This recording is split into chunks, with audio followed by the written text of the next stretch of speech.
All right. All right, welcome everybody. Okay. So welcome to 5 Miles from Anywhere. This is a fairly new Scion Society. We are officially part of the BSI Scion Societies. And we just started in the past summer. Basically, with all the COVID going on, we wanted to have a place internationally for Sherlockians to meet, okay, online. And I know there's quite a few now, but when we were doing this, it didn't seem like there were a ton at the time. Basically, I'm just going to give a little introduction to the group. We're going to have a talk by Steve Mason, and then we have discussion. And our meetings we always meet the first Saturday of the month, and our meetings go for about 1 hour. So as I said, we're an international society. We have board members who are in Britain, Australia, India, and the US. And I believe Jay Ganguly, you're on the talk here. You're on the call. She's our board member from India. Steve Herzig is our Australian board member. Steve MX is our Britain, and then Brian and I are the US. So we are an international group. Getting a lot of feedback from somebody. Getting some feedback. We're getting somebody's background. I want to mute us for a minute. Okay, could everybody mute, please, if you're in? Okay, thank you. And so we meet monthly. When we meet, I'm just going to check here. We discuss a Sherlock Holmes story, either from the canon or pastiche. One of the requirements, if we do a pastiche, is usually the author is the one who presents it, and it's always offered free, a PDF of it to the members. So if you are an author and want to present one of your own stories, you are welcome to do so, and just let me know. There's no membership requirement, so if you're here, you can consider yourself a member. Good. Yeah, that's right. All right. So, all right. So Steve Mason is our guest of honor who's giving the talk today. He is a member of ASH and was just became a member of the Baker Street Irregulars at this past year. He's the part of the crew of the Bark Lone Star. He's part of the Dallas Sherlock Holmes Society, a chair of the communications committee from the Beacon Society. I mean, this guy lives and breathes Sherlock Holmes. He also, what I also would have to say I admire about him is he does a lot to get kids involved in Sherlock Holmes. Okay, and I love that. As a teacher myself, I try to get kids involved too. And so having a fellow person doing that, I greatly admire him for that. All right. Oh, and David put in the chat, the bandolier of membership still required. There we go. Awesome. All right, Steve, you are on, so I will stop sharing to give you the rights to share. Great, and I would ask again if everybody would mute their microphone. I'm still hearing some feedback also. So, or Derek, if you can mute everybody other than myself for right now, I would appreciate it.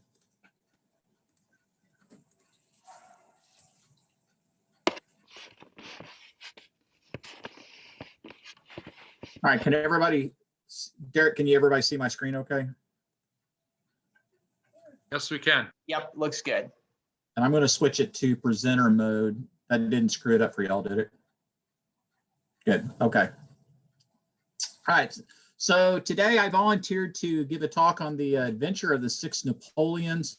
It's one of my favorite stories, and I'm not really too sure why, but I've always enjoyed it. And so I want to go through some of the simple stuff first, and then I have my own guest presenter who is going to provide a little more information too. So let's go ahead and get started. This was one of the stories that was actually first published in the United States and then in the United Kingdom a few days later. So it was published in Collier's Magazine on April 30th, 1904. And then in the Strand magazine, just like I said, a few days later in May of 1904. It was the 35th of the 60 stories published, and was included in the Return of Sherlock Holmes, published in the 1905 collection, which included 13 stories. Hey, Steve, I'm very, very sorry to interrupt you. We're seeing kind of like what we saw last week, two Why does it screens. keep doing This one, that? it's fine, but I promised you I would tell you if it happened. So No, and I can't figure out why it keeps doing that. Thanks, Cindy. I was about to do the same thing. Appreciate it. It was good before when you first started. Steve, this is Nancy. I think you need to show slideshow. We're seeing the strip where you're prepping. So if you get Yeah. slideshow, Can you still see this, or does it look okay now? it's still small. It's still small, yeah. Yeah, we're not seeing your slideshow. Weird.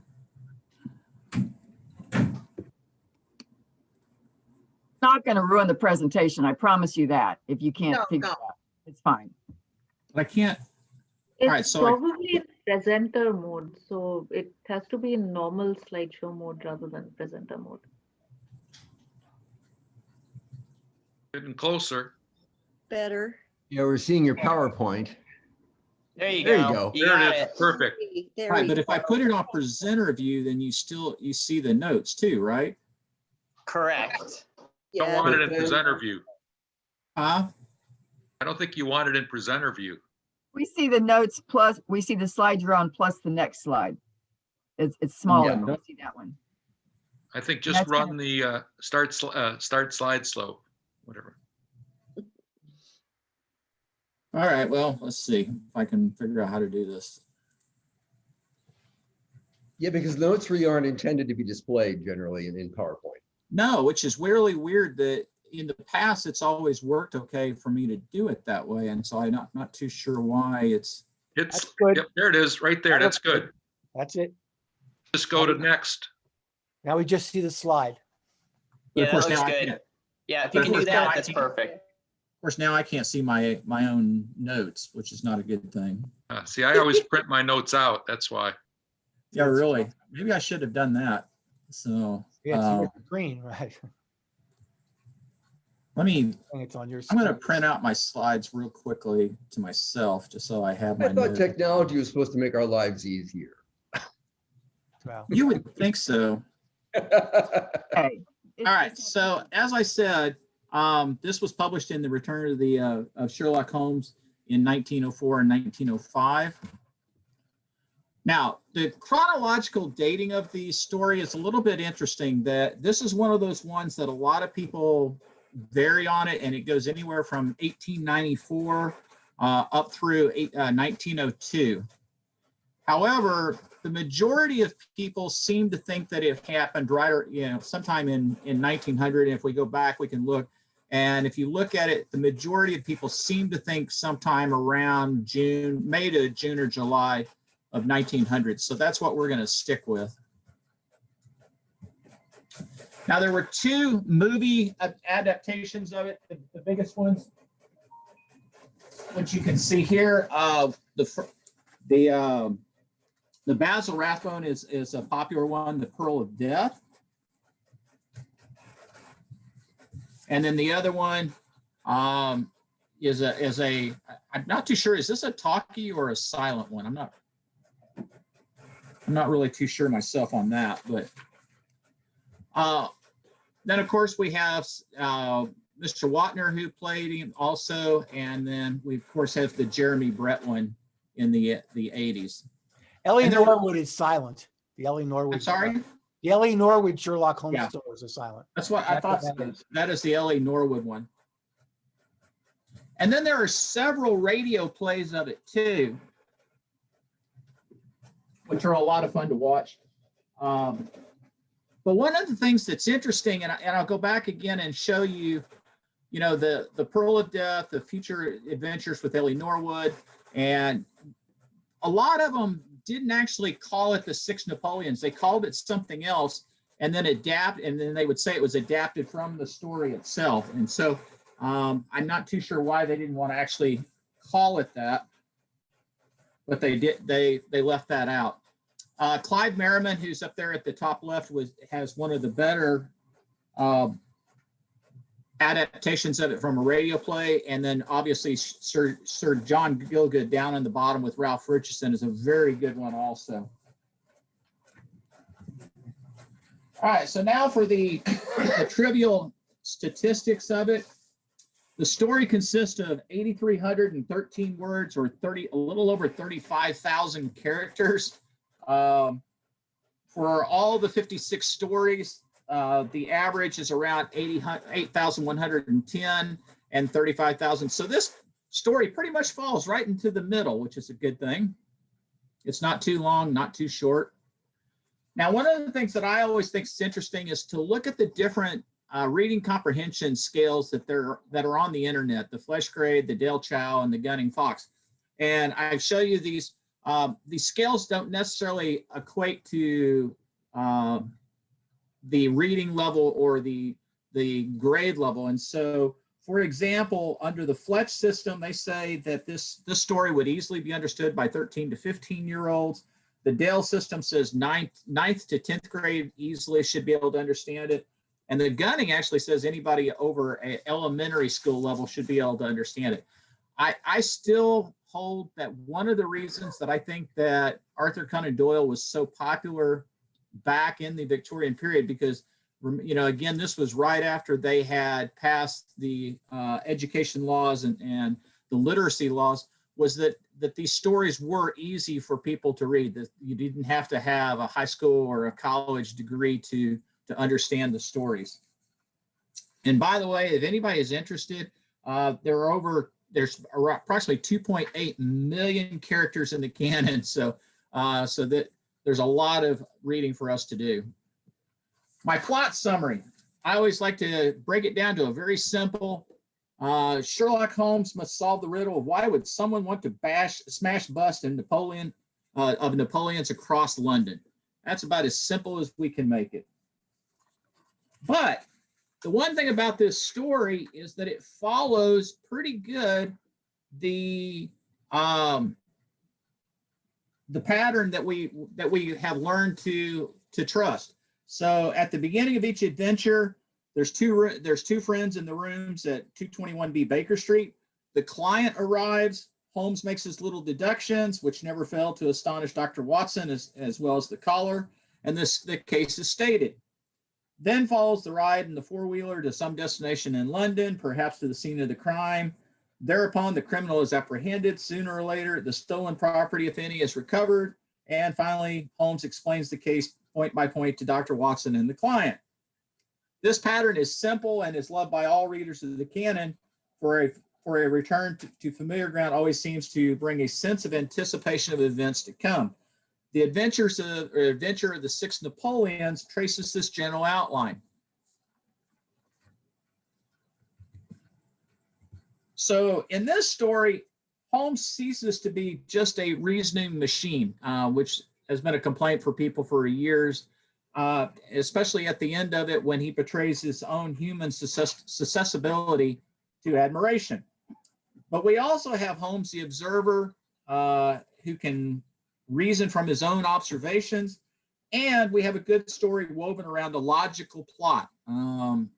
Even though some people think it's a little shaky that Beppo would have run in and put the pearl into the bust, it is an easy plot to follow. And again, there's a well-loved pattern here. We have Baker Street, we have Lestrade's erroneous conclusions, the trips about London, the successful solution of the case, and Holmes' supreme moment. Now, let's talk about the client himself. So Inspector Lestrade is considered the client for this adventure, as he is the one who brings the case to Sherlock and asks him to assist in solving the case. So we've got two questions to ask. The first one is, what other adventures would you consider Lestrade the client, as he either specifically asks Holmes to assist in the case or refers another to Holmes? So does anybody know of any other two cases? You can unmute if you can think of another case where Lestrade is considered the client. Well, Study in Scarlet comes immediately to mind. Possibly, yeah. Oscar and Valley Mystery. The Boscombe Valley Mystery is definitely one of them. And there's one other one. The Second Stain? No.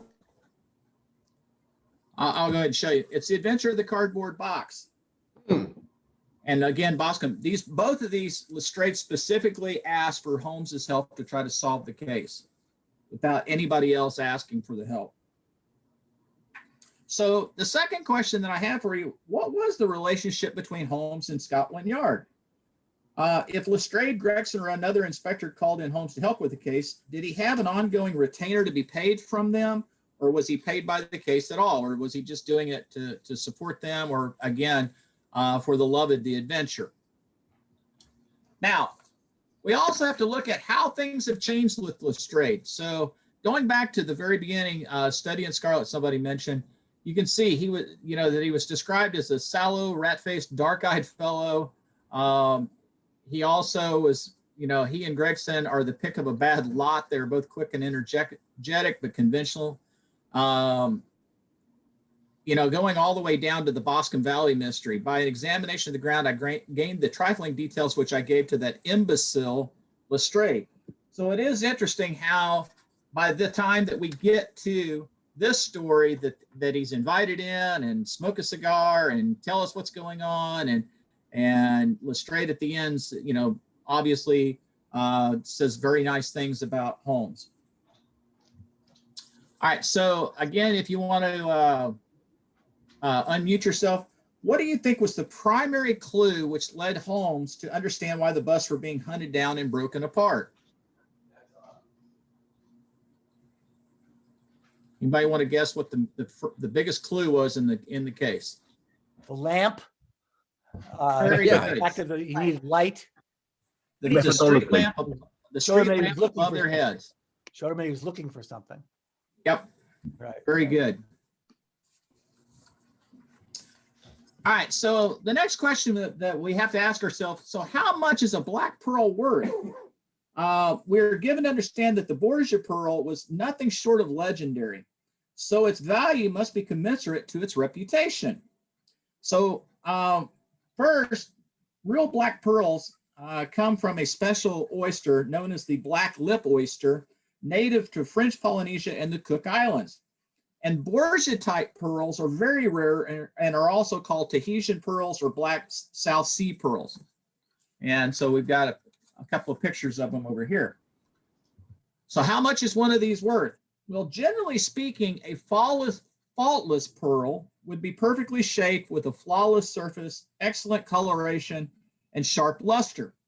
Most top grade pearls average 10 millimeters and larger if they are considered, top of the line. And so typically a price range for a black pearl of this sort, the very low end, if it's really bad quality, would be around $200. The average is $200 to $600, but they can go up as much as $36,000 or more if it's, again, a flawless one of a large size. Some high-end round white or pink freshwater pearls, for example, can retail to $5,000 to $10,000 in jewelry stores. And of course, we have Richard Burton, who paid somewhat over $37,000 for a rose-colored pearl he gave to Elizabeth Taylor. However, this was not a black pearl, and some people didn't think it was worth as much. And some people estimate that the pearls crushed up by Cleopatra would be worth now approximately $26 million, based on the description that was given about those pearls. So some people smarter than me have estimated that the Borgia pearl would nowadays be worth around $250,000 in today's money. So in Holmes's time, let's say this comes up to about 800 pounds. Holmes paid 10 pounds or approximately $3,300 for the rights to the bust.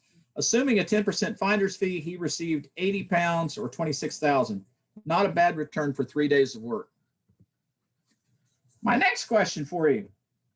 Is it fair to guess that Cher, Bono, Elvis, Drake, Seal, and Adele all decided to go by one name after reading the Six Napoleons in their younger lives and were intrigued that Beppo only had one name himself?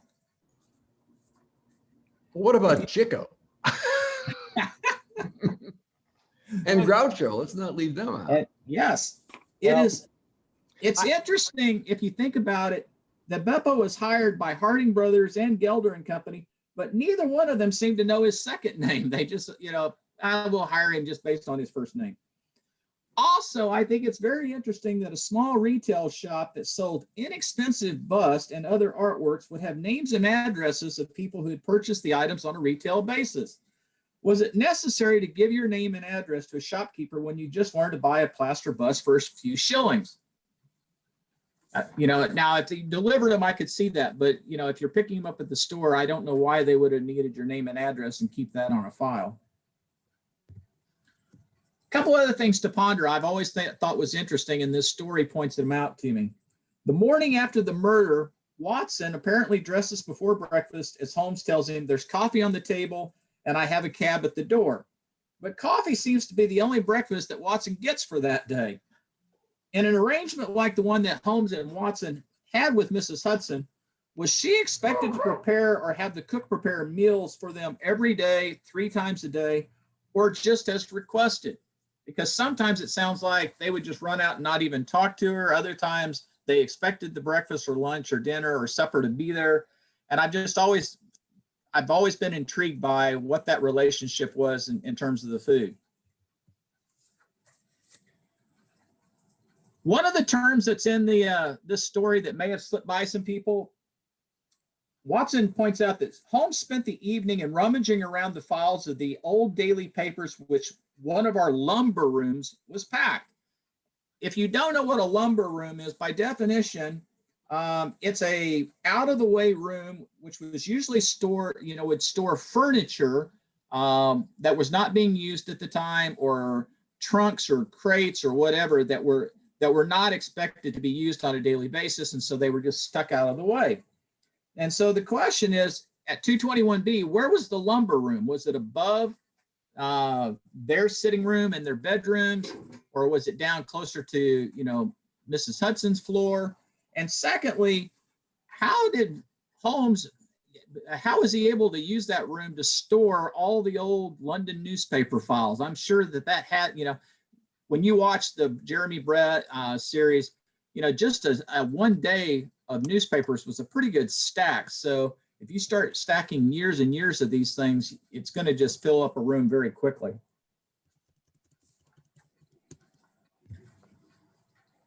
One of the things that a lot of people have asked is, was Holmes himself a crook in this? And by that, I mean that, when he purchased the Borgias Pearl at the very end, was he actually taking on a role of being a crook himself?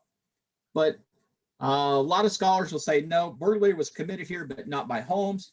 Even though he did receive stolen goods, as long as he turned it back over to the owner in a quick time period. And you also have to keep in mind that Lestrade was there when he received the property, so it'd be hard to argue that he received it for his own illegal use. So no, I don't see Holmes as a crook himself on this. So Dr. Barnicot was a collector of Napoleonic materials, books, pictures, and other relics. Who else in the canon was specifically pointed out as collectors? Well, we have a whole list of them. We have Thaddeus Sholto, who collected art, Reginald Musgrave, who collected weapons, Colonel Hayter also collected weapons, James Barclay collected weapons, the Duke of Holderness collected weapons. There seems to be a pattern going on here. And Stapleton. Yes, Stapleton collected butterflies. Professor Coram was a book collector. Dr. Mortimer was a collector of skulls, which was very strange. Mr. Gibson and Mrs. Ferguson also collected other weapons. But if you go through and count all the people that collected stuff, weapons seem to be the biggest thing that people like to collect, especially from medieval times. All right, this is one that I've always intrigued by. One must wonder. So Holmes supposedly received 12,000 pounds for his solving of the adventure of the Priory School from the Duke. He also surely would collect a reward from this adventure for recovering the Black Pearl. Obviously, the King of Bohemia gave him a lot of money, including the advance, at the very beginning. The Red-Headed League, I'm sure the bank probably provided him some sort of reward for protecting all the Napoleons during that story. The Countess Morcar, even in the Blue Carbuncle, I'm sure he got something out of that, even if the money went to the commissionaire. The 3 Garadebs, I'm going to guess the government again rewarded him handsomely for recovering the counterfeit money and the printing presses. And in his last bow, I'm sure the government probably rewarded him for catching Van Bork. Not to mention the monies that he may have collected from betting on Silver Blaze, recovering the Beryl Coronet, Lady Carfax, illustrious client. So, you know, many, many times I'm sure he got paid very handsomely. So the question is, how much of this did Watson get out of all this? You know, I always point out that Watson had several streams of money coming in. You know, obviously he had his war pension and the wound pension. He did work as a doctor on and off, and you know, and even though he may have been like Doyle, not making a lot of money at that, I assume that he got paid for the stories being published in the Strand magazine, along with the literary agent. But I've always wondered how much of that Holmes collected did Watson get to keep of that. And even if it was only 5 or 10%, it still would have made for a significant amount of it. What's love got to do with this? So there were 3 jewel thefts among the 60 stories, 4 that take place before Holmes disappears over the Reichenbach Falls. They are the Sinophore, the Blue Carbuncle, the Musgrave Ritual, and the Beryl Coronet. And I'm talking about chronologically when these occurred. The only 2 that occurred after the Great Hiatus was the Mazarin Stone and the Six Napoleons. What's interesting is that the 4 before Holmes disappeared, they seem to have a love interest attached to the gems and its discovery or disappearance or recovery. The 2 afterwards did not necessarily have anything to do with love. Another thing I was intrigued by when they talk, when Harker says that he works for the Central Press Syndicate. So was there such an entity as this in London around the 1900s? Not specifically by that name, but there was a Central Press Agency. And this Central News Distribution Agency was founded in 1863 by William Saunders and his brother Edward Spencer Saunders. It changed its name to the Central News Agency in 1871. It would undercut what the other press associations, including Reuters, was doing. And their biggest thing was distributing sensational and imaginative stories. And it was very embroiled in the Jack the Ripper letters, which forced the other syndicates to recognize that this Central Press Agency actually was doing fairly decent work. It no longer exists.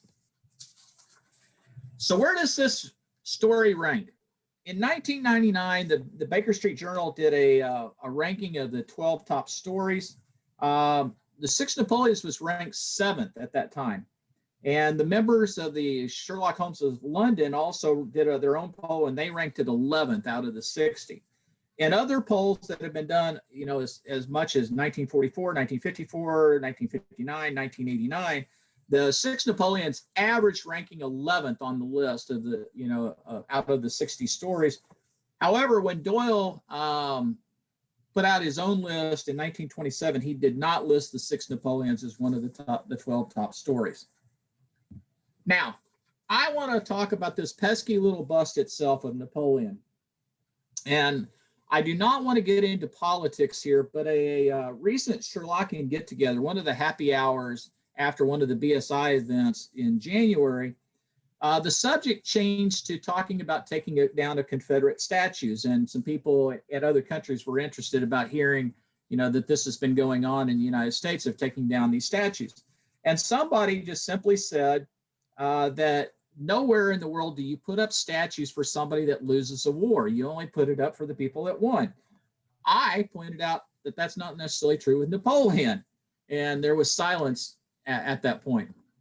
Well, if you look around, there's statues of Napoleon in France, England, and other countries.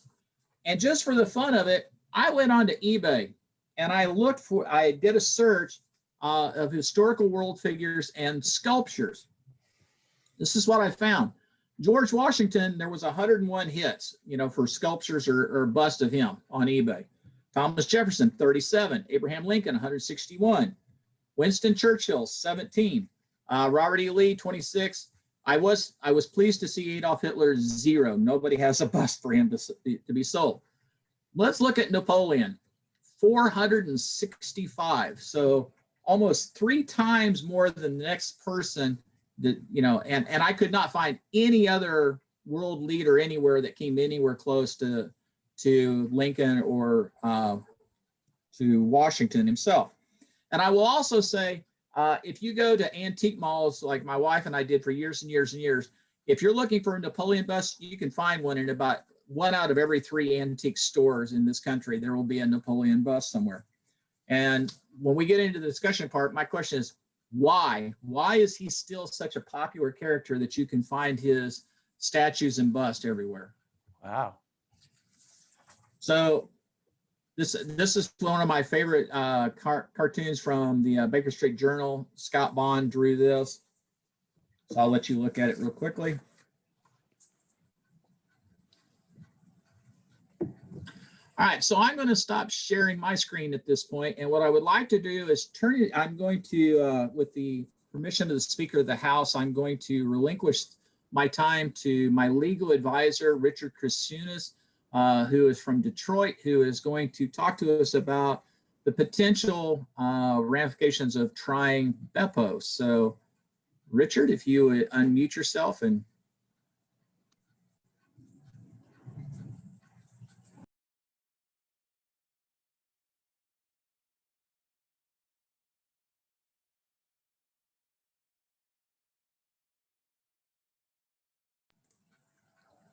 Rich, you have to unmute yourself. You're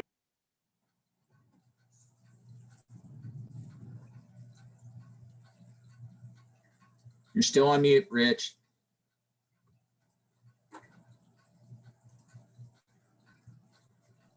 There it is. Okay. Sorry about that. And Beppo. And slideshow. All righty. So today I'm here to join the people around the world who have come to the defense of Beppo. This is a photo I found on the internet from Italy. When we read the stories of Sherlock Holmes, we never see him go to court to testify. Usually the case ends when the perpetrator confesses his guilt and we read about how he was sentenced, unless it's a case where Holmes let the criminal go or the bad guy escapes only to sink in a boat or die in a foreign country. The reason an author provides a confession is that we need closure at the end of the story. In real life, cases are tried in court and convictions are harder to secure. Remember the first O.J. Simpson trial. Courts have rules regarding the admission of evidence, rules like hearsay, which require that a witness must have personal knowledge of the things they testify about, and witnesses can't simply speculate and guess about what happened. The Six Napoleons is a story where Sherlock Holmes deduces that Beppo was guilty of killing Pietro Vannucci. Holmes connects the dots to conclude that someone has been smashing busts of Napoleon and the killing of Vannucci is related. Beppo's photo is found in the dead man's pocket, and Beppo used to work at a place where the statues were made. Holmes catches Beppo after he breaks into the home of Josiah Brown, and he's got a bloody knife in his pocket. Holmes and Lestrade conclude that Beppo must have been the one who killed Vannucci, leaving every reader with the belief that Beppo will be convicted and hanged for his crimes. As a criminal trial lawyer for almost half a century, I like to look at cases in the canon from the point of view of how a case would be tried before a judge and jury. How would the Crown try to prove that Beppo was guilty of Vannucci's murder? I suggest that proving that Beppo was guilty of murder in court would be extremely difficult. Let's examine the facts more closely. We know that Beppo worked at Gelder and Company, where 6 Napoleon busts were made and sold, 3 each to Morse Hudson and Harding Brothers. Holmes concluded, we have this Beppo as a common factor both in Kensington and Kennington. But this isn't true. The assistant at Morse Hudson in Kennington, where the first bust was broken, could not identify the perpetrator because he left the shop before the breaking. the manager of Harding Brothers in Kensington, had never seen Beppo. Dr. Barnicott, who had 2 busts stolen, couldn't link Beppo to either of the 2 thefts. It's important to note that the case against Beppo was purely circumstantial. No one witnessed Beppo stab Vannucci. Horace Harker could come to court and testify he found Vannucci's body outside his house after someone had broken in and stolen a bust of Napoleon. But Harker would not be able to say that Beppo was the killer or even the thief. Lestrade investigated the dead body, but he couldn't say who stole or broke the bust. Lestrade identified the dead man as Pietro Vannucci from Naples, one of the greatest cutthroats in London. But everything Lestrade concludes about Vannucci's killer is speculative and inadmissible. He speculates the killer is probably an Italian also, and a member of the mafia. He has broken the rules in some fashion. These are all guesses. Lestrade has no direct evidence to support his conclusions. Lestrade jumped to the conclusion that Vannucci's killer was the person whose photograph was found in his pocket. Probably the photograph we found in his pocket is the man himself, so that he may not knife the wrong person. He dogs the fellow, he sees him enter a house, he waits outside for him, and in the scuffle he receives his own death wound. All inadmissible guessing that no court would allow at trial. If Vannucci was a mafia hitman, is it just as possible that he made a few enemies who may have wanted to kill him? Lestrade has no eyewitness evidence. No witness can point to Beppo and testify that Beppo killed Vannucci, but he comes to the conclusion that it must have been Beppo. In court, all Lestrade could say was what he saw. He found the body of Vannucci and Beppo's photo was in his pocket, period. But take a second look at what Lestrade suspects. Vannucci is a hired killer looking to kill Beppo. He has Beppo's photograph in his pocket so that he doesn't mistakenly knife the wrong man. He waits for him, and in the scuffle, Vannucci receives his own death wound. If this is what Beppo did after he was stalked by Vannucci, this is a classic example of legal self-defense. Beppo's not guilty of murder. Beppo had a right to use deadly force to defend himself when attacked by another using deadly force, if Beppo was the one that stabbed Vannucci. When you look at Lestrade's analysis, keep in mind that Lestrade's speculations and conclusions have routinely been proven wrong by Holmes. Lestrade was the same guy who was quick to lock up people and charge them with murdering people who never died. Remember, in The Noble Bachelor, he locked up danseuse Flora Millar for the alleged murder of Hattie Doran. In The Norwood Builder, he locked up attorney John Hector McFarlane for the alleged murder of Jonas Oldacre. This is why the barrister at Beppo's trial would object to Lestrade's speculative testimony, and it would be prohibited.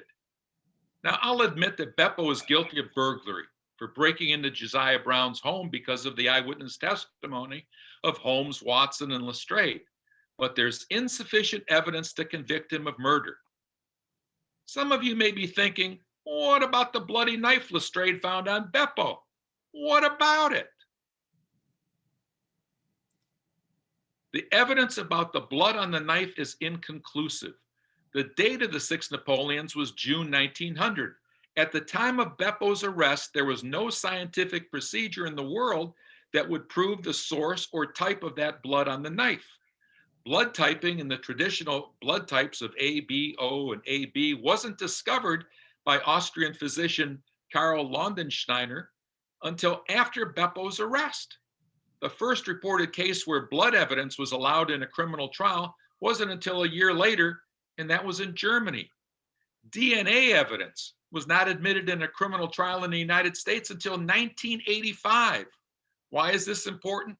Because no one will be able to conclusively identify the source of the blood found on Beppo's knife. Was the blood on the knife from a human or from an animal? Was the blood Vannucci's, or could it have come from a goose that Vannucci killed for an evening dinner? No one will be able to link the knife found on Beppo to the killing, and no one will be able to tie Beppo to the initial theft of the pearl from the princess. Don't forget that initially, when Holmes assisted the police in the investigation of the pearl's disappearance, he was, quote, unable to throw any light upon it, end quote. Holmes said suspicion fell upon the maid of the princess, who was an Italian, and it was proved that she had a brother in London, but we failed to trace any connection between them. Holmes then jumps to this conclusion, and there's no doubt in my mind that this Pietro who was murdered 2 nights ago was the brother. This is pure speculation by Holmes. With all the other Italians working at Gelder and Company, why wasn't it just as likely that someone else stole the pearl? Could Beppo have heard about the theft from an inmate while he was in prison? Notice how Holmes continues to speculate. Beppo had the pearl in his possession after the stabbing. He may have stolen it from Pietro. He may have been Pietro's confederate. He may have been the go-between of Pietro and his sister. Holmes has no clue what really happened. Witnesses are not permitted to guess or speculate in court.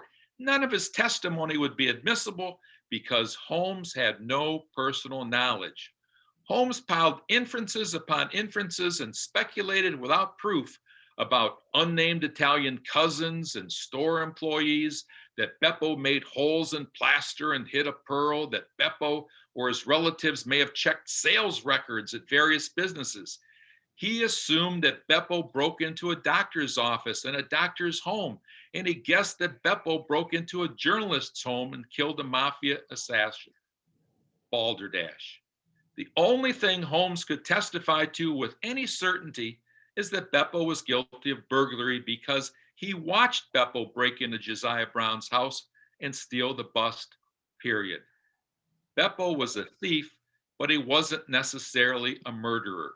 I submit that the Crown couldn't prove that Beppo murdered Vannucci, and even if he stabbed him, as Lestrade so skillfully pointed out, the killing would have been justified in self-defense. Beppo is not a murderer, and his name should not be slandered anymore. Richard, may I ask if you were a defense attorney or a prosecuting attorney?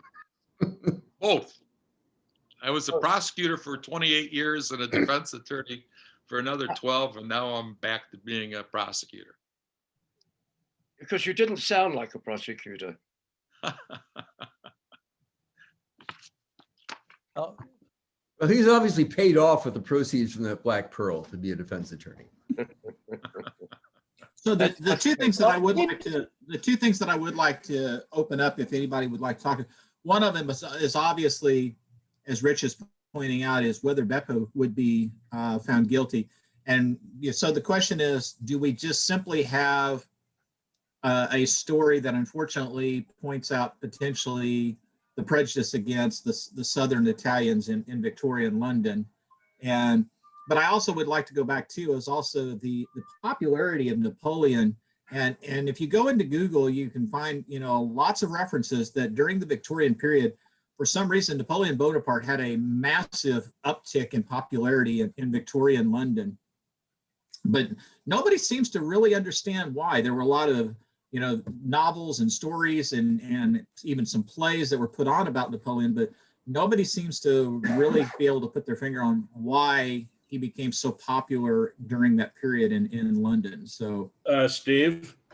Yeah, John. Of course, there's the Napoleon of crime. That There you are. It's a good question because, after all, Napoleon was an enemy of Britain. Right. So it's ironic that he would have become that popular. Right. And again, I think it's interesting. Like I said, I think it's interesting that I like I said, I could go into Dallas right now to antique malls and probably every third or fourth one, because I once I found my first couple of them, I started looking.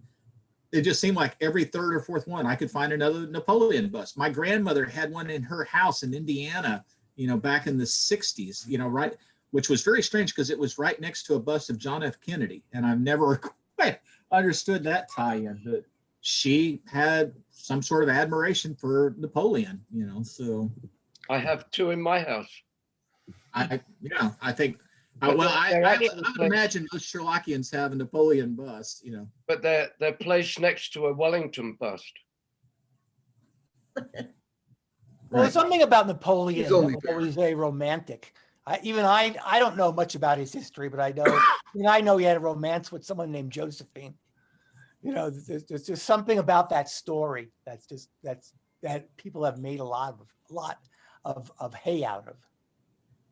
One of the things that strikes me is that the Victorians were discovering Egypt, and Napoleon was in Egypt, and there was a really strong connection there. I actually did a comic book of a story by Amelia Edwards, who wrote about a Bonapartist, and she eventually stopped writing to become a protector of Egyptian antiquities.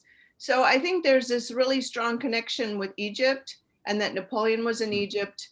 And I think all that kind of Orientalism may have caused part of the Napoleon craze. Yes, I'd like to add to that. I definitely think that Larry and Nancy are onto something. I visited the Louvre last fall, and the apartments of Napoleon, I think Napoleon's son, are there at the Louvre, and they're recreated. And Yeah. I think it had something to do with his style. He used Egyptian motifs to create his aura of emperorship, and the Victorians were just obsessed, and they really loved, his style of dress and the architecture and the decoration. The Napoleon used the different colors of Egypt, primarily black, and the Egyptian blue, and so on, and the gold, and in creating this brand almost of empirical style. So I've come up with my own theory. So I'm sitting here looking. There are 27 people on this call right now, and I count 1, 2, 3, 4, I guess, that are wearing a deerstalker. Could it just simply be people love what Napoleon wore? The bicorn hat, 5 now, just like we love the deerstalker. Maybe people just liked his hat, Or maybe it was because people liked looking at somebody that stuck his hand in his jacket all the time. I don't know. Well, I think it's a mixture of things. I mean, he became a cult figure because he was larger than life. I mean, he became to represent more than he actually was in real life. And of course, to the French, he was a very important symbol of one of their periods of greatness. So you can understand that easily. A lot of cult of personality around Napoleon. Yeah, I think so. I think that's a valid point. I mean, you also have to think, his military victories when he was winning were extraordinary. I mean, he almost took most of Europe. Right. And so I think that's that as well. And he rose from nothing. Brilliant general. Yeah, that's the other thing. He went from humble beginnings to become briefly an emperor. Okay. And also for a while in his early career, he seemed to epitomize liberté, égalité, fraternité to the French. It was only, and also to many other people. Legendarily, Beethoven was a huge fan of Napoleon, who turned against him when he declared himself emperor. All right. Well, I do want to go back also to Rich's presentation on Beppo, which, by the way, Rich, you did a wonderful job. I did have one slight question that I wanted to try to clarify in my own mind. So, and stick with me for a second. I know in a normal criminal proceeding, if let's say a gentleman is robbing a McDonald's and he's got a gun, and somebody, either one of the employees, the manager, pulls a gun to try to stop him, and he shoots that employee and then tries to claim self-defense because they pulled the gun first. Well, you can't claim self-defense in that situation, I don't believe, because you're committing a crime and they're trying to stop you from doing it. So I guess my question is, would Beppo been able to claim self-defense because he was in the commission of a crime when this person attacked him? Or would that matter? Well, I think that I don't believe that Vannucci was trying to prevent the crime based on what Lestrade said. Lestrade said he was looking for him, he hunted him down, and then caught him after he had completed the breaking and entering. And so that's that's when the killing occurred. But does that matter if it was a killing during the commission of a felony? And that's what I'm asking is, does the commission of a felony automatically I don't think so. knock out a self-defense claim? I don't think so. I think if Beppo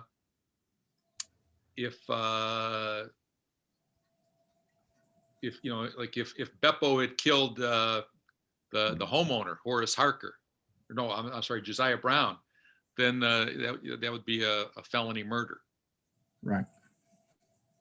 Yeah, I'd like to thank Richard for defending Beppo, because I've always wondered, for instance, about Beppo's second name, which is never mentioned in the story. And I recently did some work with my family tree, and I found out that my great-grandmother had a brother who emigrated to England in 1897.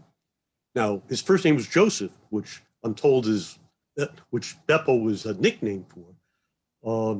And he spent some time there. But it turned out he was a member of the Carbonari, and he was actually investigating the theft of a black pearl. It turned out there were a pair of black pearls of the Borgias, not just one. So anyway, he came from a small town in Pesaro, Italy, which is famous for briar pipes, for carving pipes. And he was a sculptor of briar pipes who was able to bring that talent apparently with him to England. We have the photo looks like my relatives in Italy in this small town. They say that Beppo was apparently a double for one of my great uncles. And anyway, he supposedly went to England, and for some reason, whatever he was involved in, my family never quite knew. There's some records that he was transported to Australia at some point in 1897. Now, I think it was in 1900, my great-grandmother received something in the mail, and it was a gift. It was sent from England, long delay. I don't know why it took so long. It got to her, and I got in touch with my relatives in Queens, and apparently this was what they delivered. So anyway, all this leads me to think that perhaps Beppo, last name possibly, was Tranquilli. And I just wanted to throw that out. Thank you for listening. Okay. Well, just so you can see, here's my Napoleon, which I actually think this one looks probably pretty close to what they may have looked like. So, I have not I've not been brave enough to carve a hole into the back of him yet to hide a pearl. So, I always see with the hat when I see busts of him. Usually he has that hat on. Richard, may I ask, were you judging Beppo by the laws of today, or the laws of another time and another place? No, I think the law would have been the same in 1900 in England. Okay. Because evidence is evidence. They had hearsay back then, so you couldn't use hearsay evidence. The United States law is based on English common law. Right. So a lot of the rules are almost identical to the rules in England. Of course, if Beppo wanted to argue self-defense, he'd have to admit to killing the guy. Right. So I did bring up earlier, if this is just a situation where there may have been, again, some Southern Italian prejudice, which there was evidently in Victorian London, and we don't have time, and nor do I really want to get into the whole discussion of the different prejudice and discrimination that some people point out in the canon. But I will point out that it's interesting that when we try to judge what went on, 140 years ago in Conan Doyle's time. Before this started, there was a movie on, and I don't know if anybody's ever watched it, The Kremlin Letter, that was in 1970. It's a nice little mystery spy movie with the guy from Have Gun Will Travel and several other actors and actresses. But if you go back and watch that movie, there is so many slurs against gay people that it was accepted, the use of those terms, and that was only 50 years ago. And I was like, and I was even sitting there, it's like, good Lord, I can't believe they just called them that, And so the fact that that some people get upset with what was in the canon 150 years ago or 140 years ago is interesting to me, that we still had that just 50 years ago, and then it was accepted. So, all right, Derek, I will turn it back over to you. I think we've covered our part. Thanks. Thank you very much. And I got to say, this was amazing. And a round of applause. We got a twofer out of this one. So thank you to both Steve and Richard. I think you both gave wonderful presentations. And, I will refer to a comment that was in the chat that, we read these stories, but sometimes when, we have these wonderful talks, we wonder if we really read the story before, because, there's so many details that we miss. And I really appreciate everything.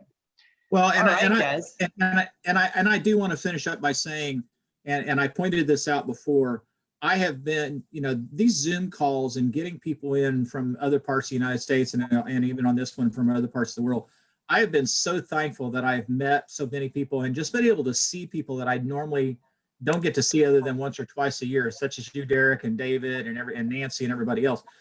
One of my most thankful things has been able to meet Rich, because Rich has had me starting to think about some of the legal implications of a lot of the stories that we just have skipped over, the 500 times that I've read the stories over and over and over again. And I have to admit, I never thought about if Beppo would have been found guilty or not. And, and so Rich, thank you very much for opening up that whole new avenue for me of all the stories. All right, guys.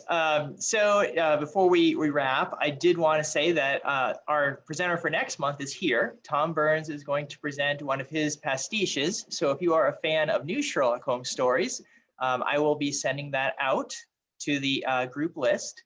And then if you're not on the 5 Miles from Anywhere list, I will still post online and I can make sure we get copies of the stories. But Tom, did you want to say a little bit about which story we're going to be reading next month? Yes, I will. You probably have heard of the Camberwell Poisoner. Oh, nice. So it will be a story of the Camberwell Poisoner. It will be different. I think it presents a different side to Holmes as a criminologist and an innovator, as well as being a detective. I will also say that I think there's a very good chance you're going to see it in the Strand. Although I don't have a hard and fast yes from them yet, they're interested. Good. So, and I presenting it here shouldn't be a problem, because the only requirement I have with them is that it's not published anywhere else, and it is not. So I will send it to you, Derek, as soon as this is over. I kind of vacillated because I have been having some internet issues, but today went really well. So just keep your fingers crossed. February, I can hardly do anything. So, or excuse me, January, I can hardly do anything. So keep your fingers crossed, pray to the Holmes gods, and it's a good story, I think. All right. Thank you very much. All right, everyone. Thank you so much for joining us. We will be back same time in March, first Saturday of March, and we'll be reading the Camberwell Poisoner, and Tom will be our presenter. Again, Steve and Richard, thank you so much for today. Take care, everyone. Okay. Bye. Bye. Bye. Bye. Bye. Thanks, everyone. Thank you. Bye.